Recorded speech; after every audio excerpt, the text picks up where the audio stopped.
Amanda shouted over the roaring chaos. Adiola, what's happening? Adiola's voice hissed, filled with fury and disbelief. You think you can destroy me and walk away? You will beg for this, you little brat. Once upon a time, in the restless heart of Lagos, there lived a woman whose name shone as brightly as her empire, Adiola. At 30, she had built Àdùn Collections, a sprawling logistics warehouse boldly emblazoned with her name across the street. She sold luxury handbags, hair extensions, jewelry, trendy clothes, makeup, and phone accessories. Boutique owners queued for hours, and online shoppers refreshed her website endlessly, desperate to get the newest collections before they sold out.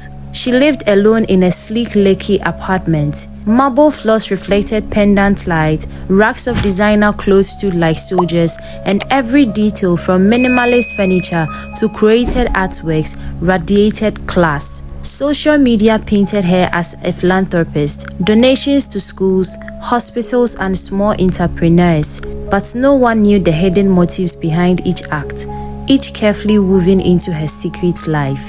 One blazing afternoon, the warehouse hummed with activity. Delivery vans reversed, workers pushed trolleys stacked high with parcels, and the scent of printed labels mixed with diesel fumes. Adiola entered wearing high-waist trousers, a fitted graphic tee, and a tilted black cap, her hair neatly tied up. Even in this casual, trendy outfit, she radiated authority and elegance. "Good afternoon, everyone," she called, her voice crying effortlessly. Good afternoon, ma, the staff chorused. Tunde, her logistics manager, approached, tablet in hand. "Madam, Lagos orders are packed. Abuja and Port Harcourt clients are ready, and the online Pearl Lux collection sold out within the hour. We will need extra hands for packaging and dispatch." Adiola smiled faintly. "Then let's get to work. I'll help wherever needed," Chioma whispered to Femi, folding a stack of handbags. She's 30 and works harder than all of us. How does she do it? Shh!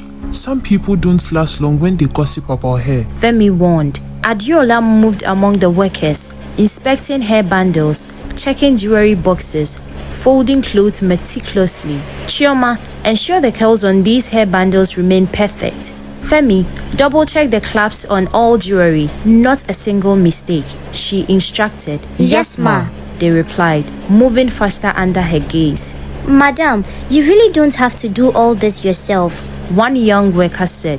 Adiola glanced up, smiling faintly. "I like to see it done properly. Understanding everything is as important as supervising it." Around mid-afternoon, Chisom arrived to visit.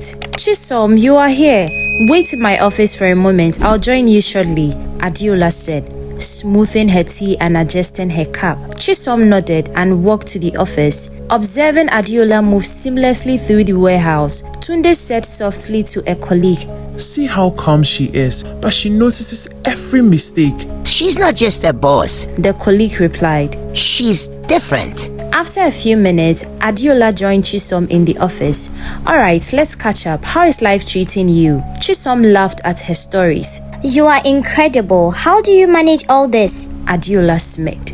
"It's not about doing it all. It's about knowing how it should be done and keeping an eye on everything. Come, I'll show you the new collection." They spent the next hour chatting, laughing lightly, enjoying a rare calm moment together. Eventually, Chisom left. Don't work too hard, she said. "You know me now," Adiola replied. "I'll be fine." Night fell and the warehouse emptied. Workers locked the gate and drove away. Adiola returned to her office, locked the door, and dimmed the light. She pulled out a small silver flask, whispered softly into it, and poured a drop onto the marble floor.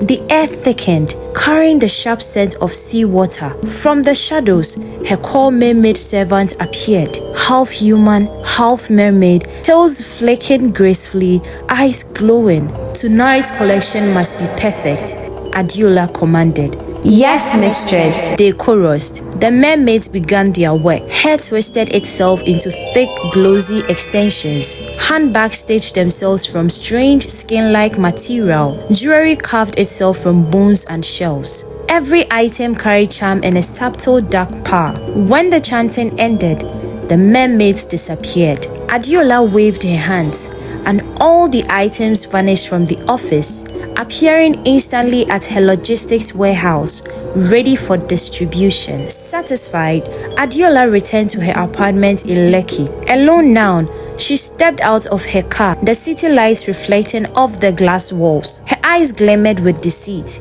She opened her trunk, whispered softly, and chanted over a few boxes. Suddenly, a huge box appeared before her, brimming with brand new luxury hair, handbags, jewelry, trendy clothes and accessories, items she intended to use for the next day's giveaway. She carried it toward her apartment, whispering incantations as if the items themselves obeyed her will. Hidden in the shadows, Chisom watched, frozen with terror. Her eyes widened as she realized her friend was no ordinary woman. She was evil, powerful, and dangerous. Shaking, Chisom stepped out of her hideout. Adeola, I saw everything. I know your secret. You are not human. Adeola turned slowly, eyes glowing faint green. Her smile was deadly. Chisom, curiosity kills the cat. Didn't anyone ever tell you? Before Chisom could react, ghostly hands erupted from the ground, grabbing her. She screamed violently, but the grip was unrelenting. The wall twisted violently as she was pulled into the oceana, where Adeola's mermaid servant awaited. Adeola straightened her blazer, climbed into her car calmly, and drove home. Later, when anyone asked about Chisom, she simply said, "Oh, she's traveled abroad." Lagos continued to worship her product, oblivious that each one carried a fragment of someone's life, magically crafted in the depth of the oceana. The next morning, Lagos woke to its usual chaos, honking cars and the sun beating down mercilessly on the crowded streets. Adeola, however, was already awake in her Lekki apartment, perched on a velvet chair by her glass wall. Her laptop gleamed on the marble desk as she replied to hundreds of customer messages, some thanking her for deliveries, others asking about stock. "Good morning, Adeola." A notification pinged. A boutique owner from Abuja had uploaded photos of her latest handbag collection, praising the craftsmanship. Adeola smiled, typing back, "Thank you, we aim for perfection. Can't wait for your next order." By 10 a.m., she switched to live, advertising on social media, holding up her luxury handbags, hair extensions, and jewelry. She spoke effortlessly. "This is the newest Àdùn collection, available online and in-store. Don't miss it, ladies." Within minutes, comments flooded in, heart and fire emojis glowing across the screen. Later, Adeola reviewed feedback from previous giveaways, carefully noting which designs had sold fastest and which clients had returned products. Every detail mattered. Her brand thrived on perfection and desire. By noon, she stepped out to attend one of her philanthropic initiatives. She visited a local school, donated supplies, and spoke encouragingly to the children. Education is a weapon. Use it wisely. One day you could lead Nigeria and even the world. That afternoon, as Adeola drove through a bustling street near Victoria Island, she spotted a young girl, 21, sitting on the pavement selling a few homemade earrings. Her clothes were worn, her feet dusty from the road. Something in her vulnerability caught Adeola's eye. She slowed the car and rolled down the window. "Hey, what's your name, child?" The girl looked up, startled. Amanda, ma. "You sell these earrings on the street, just like this?" Adeola asked, curiosity laced with a hint of kindness. Yes, ma. I'm trying to help my family. Amanda replied softly. Adeola studied her for a moment. "You know, with a little help, you could do more than this. Work with me. I can provide you a proper job, a steady income. You'd have a chance to learn a lot." Amanda's eyes widened. Work for you? I'm just a street girl. Adeola smiled, tilting her head. "We all start somewhere, Amanda. Come with me. I'll make sure you are not struggling on the street anymore." And just like that, Amanda's life shifted. She had no idea the woman offering her help was not only wealthy, but possessed unimaginable terrifying powers. Adeola, on the other hand, had already begun calculating what Amanda could be used for, not knowing this girl would soon become a dangerous threat. After that fateful encounter on the street, Amanda, timid but bright-eyed, became Adiola's personal assistant and maid. From the very first day, Adiola treated her like more than an employee. She cared for her almost like a younger sister, guiding her, protecting her, and exposing her to a life Amanda had never imagined. On her first morning in Adiola's apartment, Amanda marveled at the polished marble floors, the floor-to-ceiling glass walls overlooking the Atlantic Ocean, and the minimalist yet luxurious decor. Adiola handed her a set of neatly folded uniforms, stylish but practical, saying with a smile, "Here, this will be your work attire, but remember, appearance matters. People judge everything in seconds." Amanda nodded, overwhelmed. Yes, ma. "Call me Adiola," she said softly. "At home, I like to make it feel like family.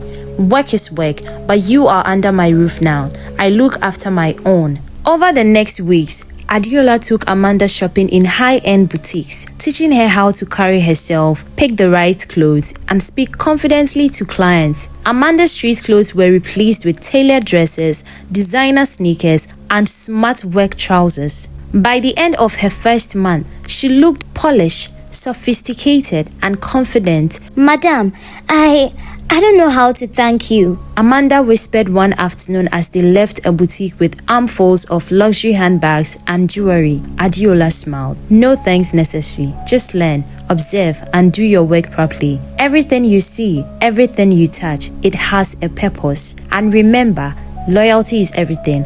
I look after my own, Amanda. That includes you." At home, Adiola treated her like family. They shared meals, watched television together, and Amanda often confided in her about life, her hopes, and her fears. Yet, Adiola never let her forget her place, working, serving, and learning under her guidance. Despite her youth, Amanda quickly adapted. People who knew her before were shocked at the transformation. The street girl with dusty sandals was gone. In her place stood a poised young woman, sharp-eyed, stylish, and always impeccably groomed, carrying herself like she belonged to a world far above the street she once walked. But behind the smiles, laughter, and careful guidance, Adiola's hidden world of magic and dark influence loomed. Every luxury product, every giveaway, and every act of generosity carried a subtle, sinister purpose, drawing in desire, power, and sometimes even souls.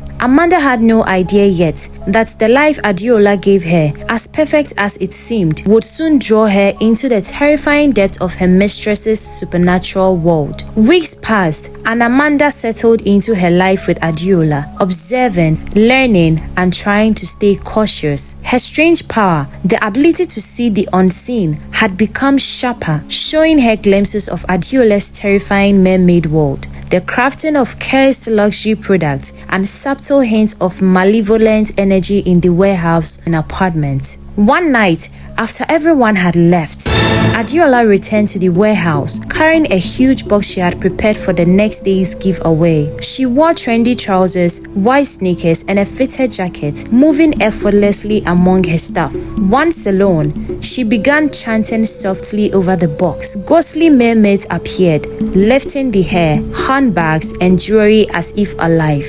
Amanda watched from the shadows, heart pounding. She whispered under her breath, "So this is the truth. All this, she's not human." The chanting ended, the mermaids vanished, and Adiola began carrying the glowing box toward her car. Amanda, overwhelmed but determined, stepped forward. Adiola, I know what you are. I see it all. Amanda said, voice quivering but firm. Adiola froze mid-step, green eyes flashing. You dare confront me? Do you even understand the powers you are playing with? Amanda swallowed. I see everything. Your mermaids, your magic, even your weakness. Adiola laughed. You sound both beautiful and terrifying. Weakness? Do you think a child like you can touch me? You have no idea how deep this ocean runs, how far my reach goes. Amanda's hands trembled, but she focused, pulling on her strange unseen power. A faint glow surrounded her. I can see it, and I can act. Adiola's eyes narrowed. So, you think this little trick of yours can undo decades of power? You don't even know the half of what I am capable of. Suddenly, air shimmered. Ghostly hands surged around Adiola, protecting her. Boxes of products floated around them, pulsating with an eerie energy. Amanda tried to sever the tether that connected Adiola to her mermaid powers, but it resisted violently, throwing her backward with a force she had never felt before.